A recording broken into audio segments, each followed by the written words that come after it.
Hello and welcome to my playthrough of the Banner Saga. I'm actually quite excited for this game. I tried the combat system in Banner Factions, the multiplayer version when that came out, which was quite some time ago now, but I really did enjoy the combat. Also, this game supposedly has a really good story and an interesting choice implementation where you can change the story depending on what choices you make, which intrigues me. But anyway, let's try it out together and see what we think.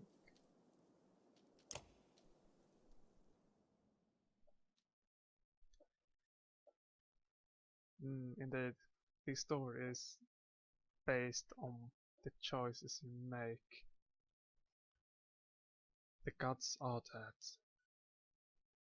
In their wake, man and giant survived through a 10-year alliance, driving black destroyers called Dredge deep into the northern wastes.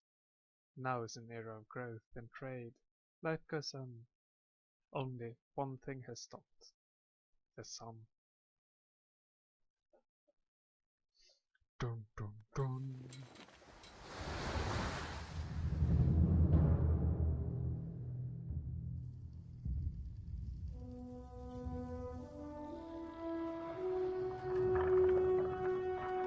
Að sjá dreggjana á ferli neðanbor. It has been several long months on the road. The first signs of snowfall accost us on our approach to Strand, largest of the trade cities on the Val-human borders, and our last collection before returning to the capital. Several days ago, the sun simply came to a stop in the sky. Though during these long winter days, none of us can be certain how long it has been this way. Some of the men in the caravan have taken it as a dire omen. I am not quick to superstition, but I myself will be glad to be done with this year's rounds. We have been warned by stranded travelers about brigands on the path through Ridgehorn, our road home. Our captain seems unconcerned. Perhaps he is as eager as I to be done here. We will rest here this day and inquire further when we speak to the governor.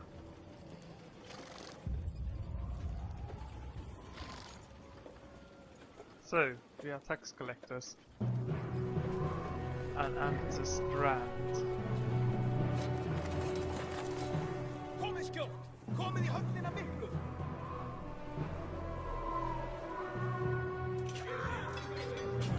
Which apparently has some problems. I guess we have to straighten that out.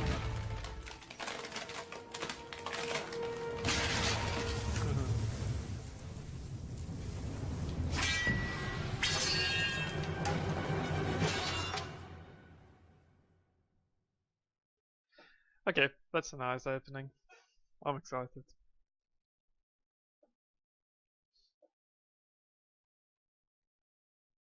I wonder, will we have a tutorial for the combat now? I guess. Yep. I should remember how it works. Yeah. So everyone has two attributes, armor and strength. The strength determines how much health you have and also how much damage you can do. So if you have, say, 10 strength, you can do 10 damage and also has 10 health. However, the damage is calculated by your strength and subtract the amount of armor the enemy has.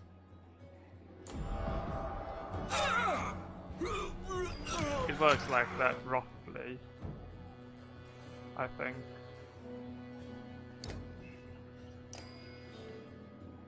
Then if it has too much armor and you have too little strength, you have less of a percentage to actually land hits. I'm not entirely sure how that works, but we'll probably figure it Like a out. rabid wolf, that one. How did it come to this? We fool ourselves believing that peace will last. My grandfather built all this from a poor fishing village, you know. He watched the gods die, watched the chaos that followed, watched man and var slaughter each other, even before the threats arose. All we've done is traded one struggle for another. Now that there are no more threats to war against, we war against ourselves. This chieftain meant to kill me, and he's not the first. A dozen families in the city would gladly take my chair. This one had men waylaying merchants, both north and south of the city, strangling trade, quite well, I would add, though he denied it to his last. This sort of wolf doesn't stop biting because the head is cut off. It just grows a new head.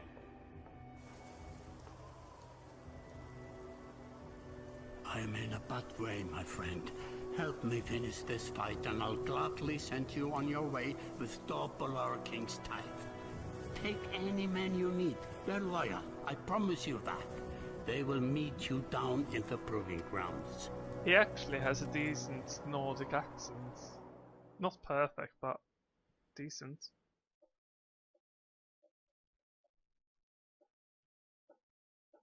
Only the sun has stopped.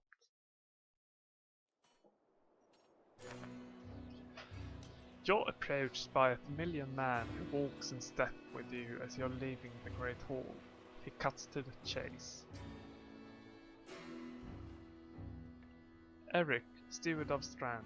I manage the governor's business. Cuban, isn't it? It is. The governor tells me you'll be giving us a hand. Seems a bit chaotic around here, Eric. It's been worse. We've got a lot of irons in the fire. What does he want exactly? Scarflings that you didn't hack up in the Great Hall scattered after you took out their chieftain. The governor just wants to make sure they stay down. Was hoping you'd join me by the marketplace by the docks. Is there anyone left to worry about? I know who can tell us. Let's hunt down the ones who attacked him, I guess. Let me handle this. You meander through rows of open-faced houses and eroded stalls. Coloured canvases flap on a briny current. One man in particular blanches as you approach. Head, I'm not in the mood today. For what? Talking to an idiot. The scuffling chieftain bled out about an hour ago, Head. So when you tell me what rat anus the rest of them crawled back into, nobody's going to try to kill you this time. They don't talk to me. I guess I'll stay out of it. He wanted me to, so maybe he'll be happy if I do. Eric overturns his flimsy table, scattering Head's assortment of junk across the ground. Gods, Eric, laying it on a bit heavy, don't you think? Where's the Scarflings? Nobleman, up by the east wall. But that was months ago, last I know. Head skulks away with a wave of Eric's hand, gathering things from his hovel. Disappearing for a while until this blows over, you figure. Your bodyguard steps forward. Are we done here? Gunnel, were you wearing green back at the Great Hall? No, just bought them while you were walking around. Why? You look like a frog. No, they look good on you. I'm glad you care. See, we made him happy by paying him a compliment. Gunnulf goes up to look at more stalls. Eric, that man of yours seemed unreliable at best. Blind dog wouldn't trust Had, but he used to be Scarfling. If they're licking their wounds, they've probably gone to old haunts, not new ones. Nobleman is a mead hall? Best I can tell, their name's ironic. Listen, I know a guy who would love to put a few of these skulls in the ground. I'm going to find him. I'll meet you there.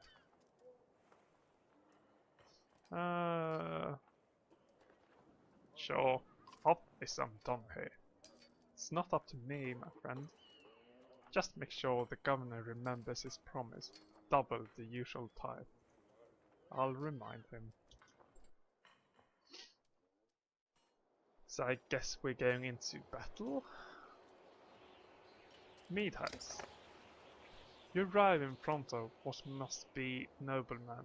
A few minutes later, Eric appears with a weather-beaten man introduced as a wall guard. I'll point them out, Eric says over his shoulder. Ready. Let's get it over with. That's the spirit, says Wallguard. Okay, here we go. Wallguard boots the front door open so hard it won't close again without repair. As you enter the hall, Eric is already at the head of the table, his axe drawn. Wide-eyed drunken scarflings scramble to find their own weapons, turning tables and mead stains in the process.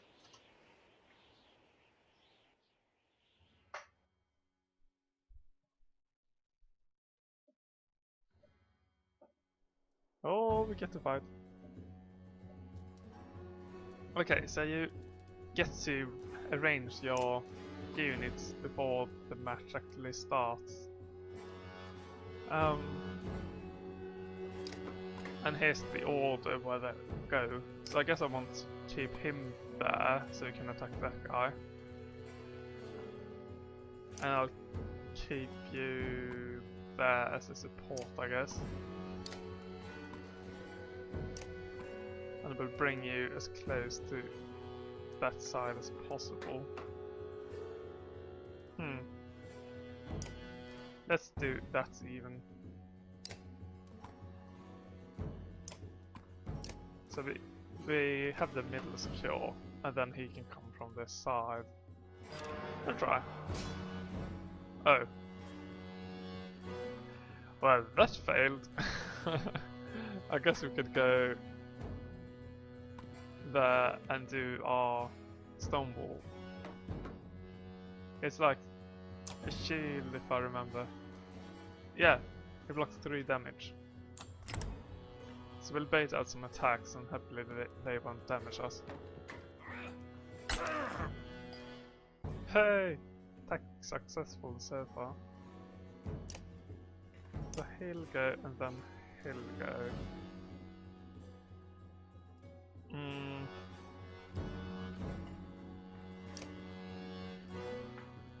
Oh.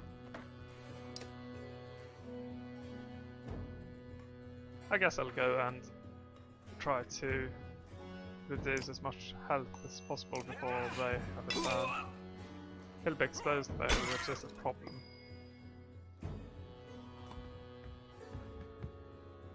But we'll see what happens. Don't die too much, please. That hurts.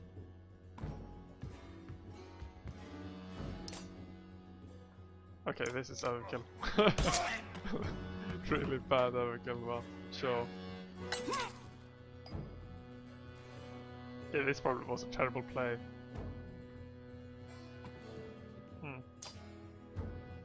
Well, lesson learned.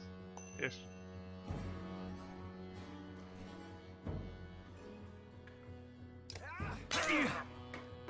I personally prefer to keep many units low health, so they keep being in the rotation, which means when they get a turn they can't do any damage. If I were to kill them, they'd only have full health guys who do a lot of damage to me. Let's see, you probably can't reach me. And you can't reach me where I am right now, right?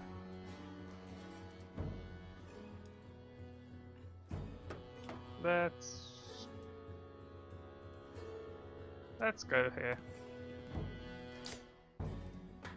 80%, that's so bad. At least I didn't miss with something.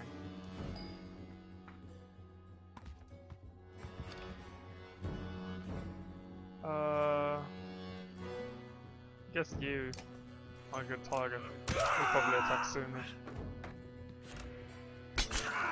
Oh? That's kinda dangerous. Can I do the Tempest there? Will it hit them? Let's try. Hey, right, nice. So, we are recovering decently. He's not a problem, he's not a problem. That guy will be a problem.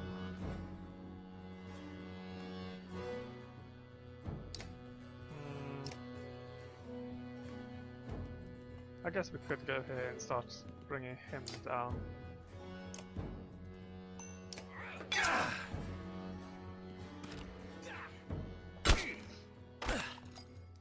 Two arm is quite a lot there.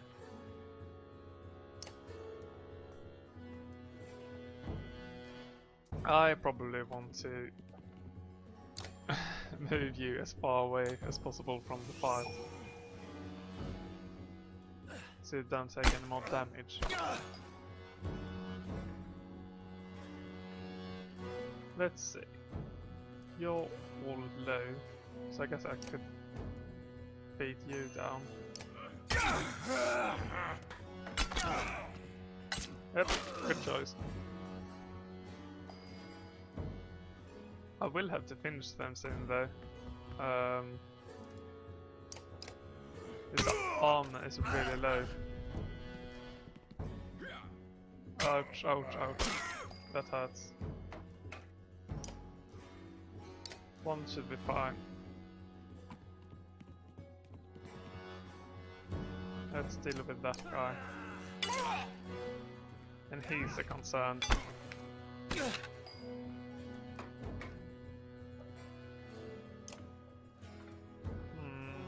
He actually is a big concern.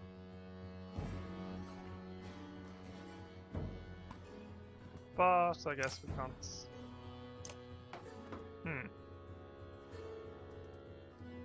If I kill that guy, he'll get a turn and he'll kill my dude. So I can't do that.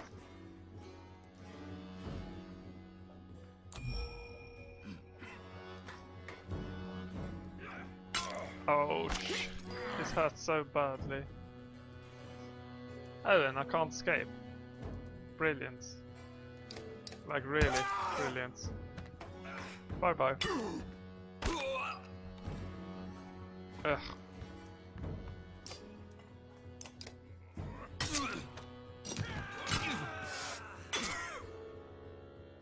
Pillage.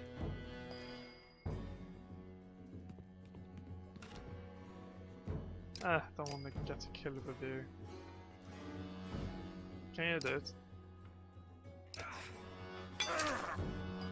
Not really.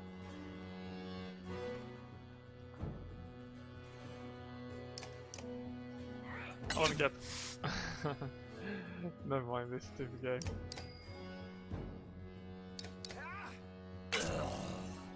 There we go. Yeah, as this works is if you get a kill, you get 1 point, and you need a couple of points to reach promotion. So basically, the more kills a character gets, the faster he'll get promoted. So you want to at least keep it in mind who gets the last hit. There they are. Gods be damned. I've got to wash off this blood. Eric is looking out of the hall window onto the bay. A fleet of longships approach with sail of bold redness and blue. One banner I know well, Ogne. Next for Wall Kingship last we spoke. The other flag looks important. Yeah, important guests. See what I deal with all day long. Ah, things makes a little more sense. You hoped I'd have a stake in saying everything's fine here when the royal guest arrives. not me, the governor. Now I have to make sure there are no rotten bodies or pools of entrails still in the Great Hall before they come by. Can I ask you for one more favour? Sure. What is it? If you happen to stall our guests down at the docks, I wouldn't object. Maybe I will. Eric and Walgard hustle from the mead house. To his credit, Eric tosses the barkeeper's bar of silver for the mess. You give an apologetic shrug and go to greet the new arrivals down at the docks. Do, do, do. Ah, that's the docks.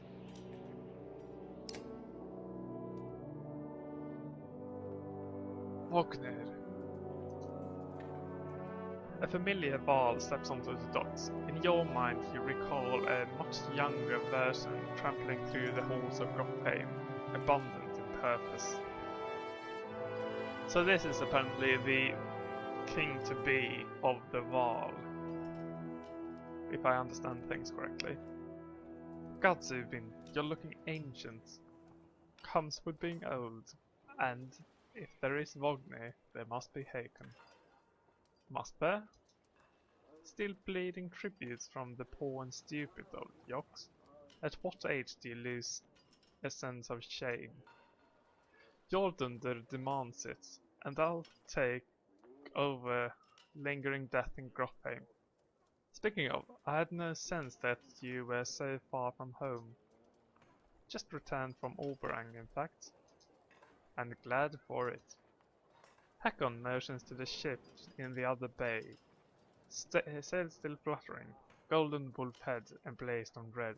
The king of men, or someone on his behalf. The king's wealth. The king's son, Ludin. Don't you know, Scrivener? We visit his capital, he visits ours. That's how you make alliances these days. It's a miserable waste of time. Yes, Hakon, it is. I'd almost forgotten. It's a good thing you're around, Hakon. Then you're going to Gottheim. I have the distinct feeling I've finished my business in Strand and was heading there myself. We should caravan. We should. Give it a day. In better circumstances I'd drink a week away, but let's just be done. Find me tomorrow at the gates. What he's trying to say is the prince is a delight to behold. Where is Moger? Come, have him find a place to put up the warriors. I'm heading up to meet the governor. A host of giants depart in his wake. You recognize a few, others are strangers to you. Guess I'm off to find Moger. See you in the morning, Scrivener. I'll be along. The young prince of men ambers from his ship. He brushes off his tunic, scanning the beach with low eyelids. Ludin looks for all the world the sort of boy who grew up pulling the legs from spiders. The long road back to Gottheim should be more interesting than most years, you think. So, there's a lot of text in this game. Ugh. Luckily I have a glass of water beside me, so I should still be able to make a couple of minutes. Weariness suddenly settles in, and you chuckle to yourself about what an odd day it has been. One of the governor's men at the hall could find you a place to sleep. On the other hand, if you're going to join Wagner's caravan tomorrow, it might not hurt to share a drink with Hakon, or introduce yourself to the prince they spoke so highly of. So, in our quest to be diplomatic, I guess we need to speak to the prince, even though everyone seems to hate him. Is this the right place? You find the prince at an inn. Guards blanket the building, including a sharp-eyed Val who must be working for Ludin. A woman in red eventually waves you over and stands nearby, arms crossed. Greetings, Prince Ludin. Yes, you're with the Wagner. I don't remember you. Not exactly. I know Wagner a long time. I'll be joining you back to Grofheim with my guards. Ludin looks up for the first time. The woman doesn't react. Why? I worked for the king, carrying tithes to the capital. We crossed by chance. Oh, a tax collector.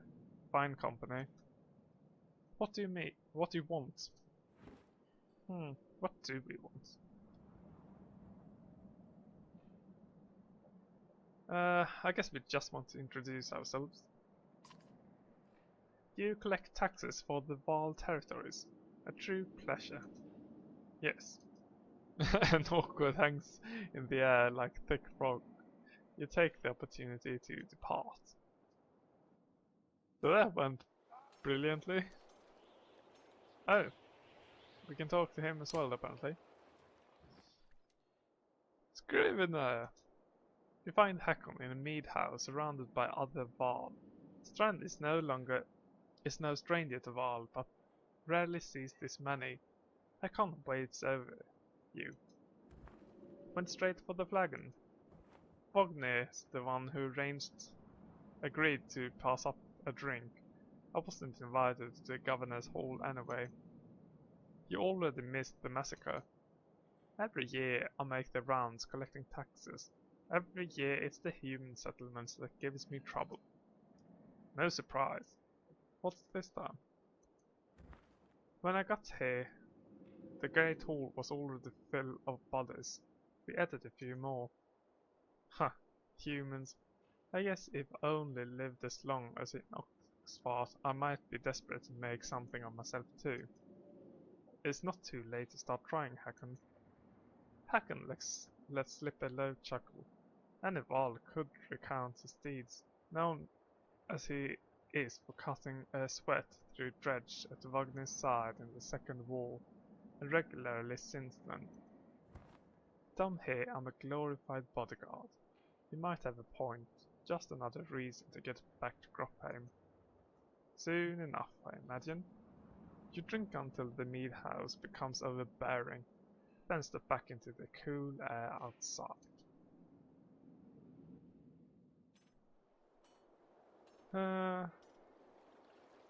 Great Hall.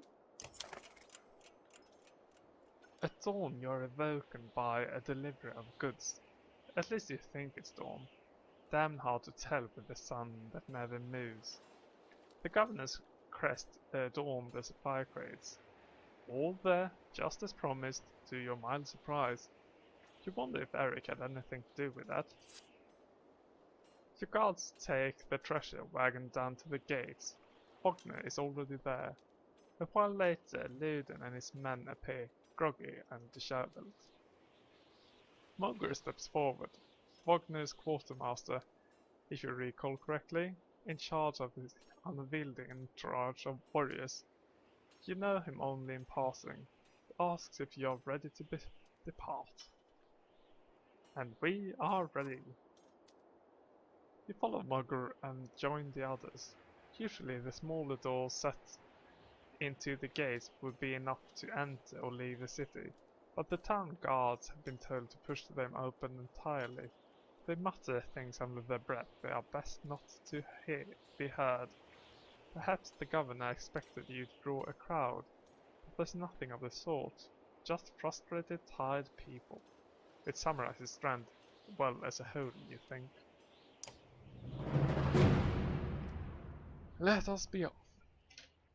And let me have a second to take a break from all the reading.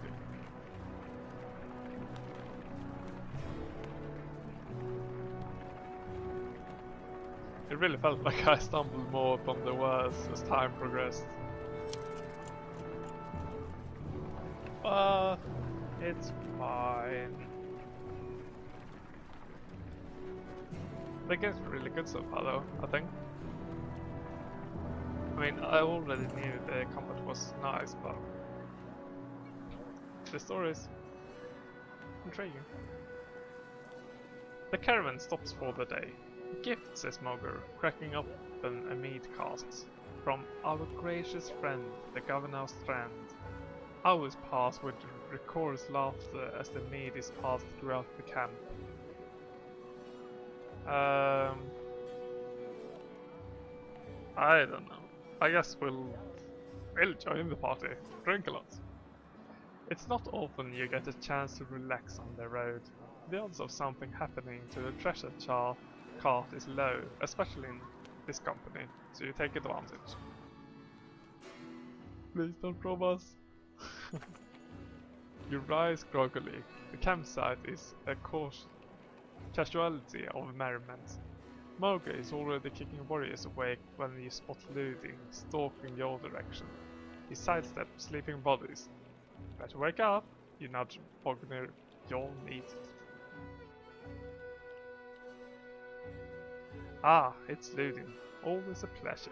You look well rested.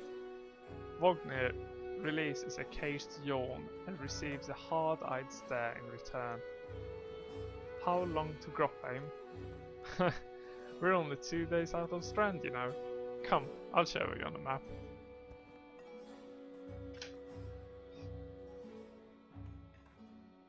Guess we're given a map of the area.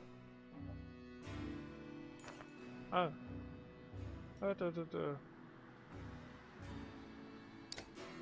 Oh, nice. Apparently everything has a story attached to it. That's kind of nice. Unfortunately, we don't really have time to read everything. But... oh, there's Gropheim. And we are there, so I guess we'll travel up here, something like that. Don't know how that helps us, but at least we know. We head north, then east, past the forts. Gropheim's far from Strand. Going to be a long march. You should have drank last night, Ludin. Why not take the ships to Skirmishstead? What's the point of marching? The Silverstone Bay is called that for a reason. It stays covered in ice all year. It would tear up the longships. Too bad though. We could have shown you all the wonders of Skirmishstead. A half-sunken city crawling with dredge and glaciers. You like glaciers? Ludin exhales through the nose, a poor disguise for his contempt. He turns and bats aside the tent flaps as he goes, barking at his company in the distance. Don't poke the anthill, Vognir. He seems no happier to be here than you. Spend a few more days with that boy, old friend. You'll be looking for a cliff to hop off too. Ludin's got a shorter wick than Hacken. Thanks, Vognir. Let's get moving. Another half day to Birdfell if we're lucky.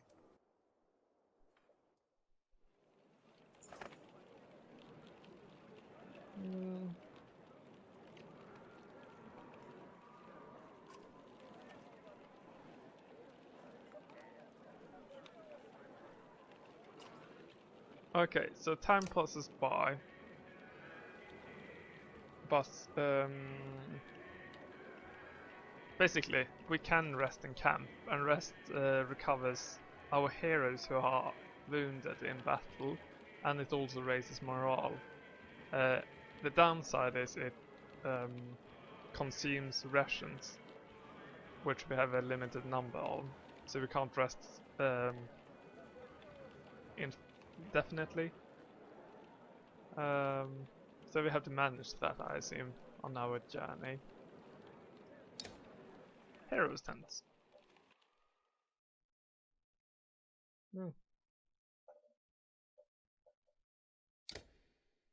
Hey, we can promote him. Got 5 kills last battle apparently.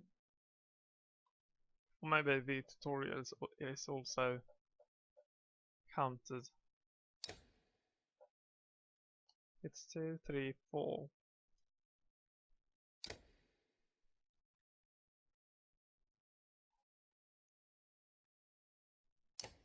Okay, nice. Every hit he does apparently impacts people around him. That's good to know. Let's promote him. Oh, we can promote him again apparently. We might as well. I think this will be my favorite character. I love the big damage dealers. So he's rank 3. Oh, we have 4 points to put in our things. Cancel. I guess we want strength. I really like strength.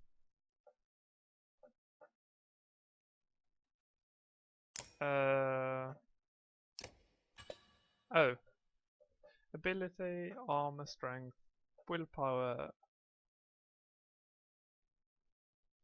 and exertion. The amount of willpower you can use on any given action. Break the amount of direct damage you can naturally do to enemy's armor. Okay, so I guess we want to make both damage dealers and armor breakers.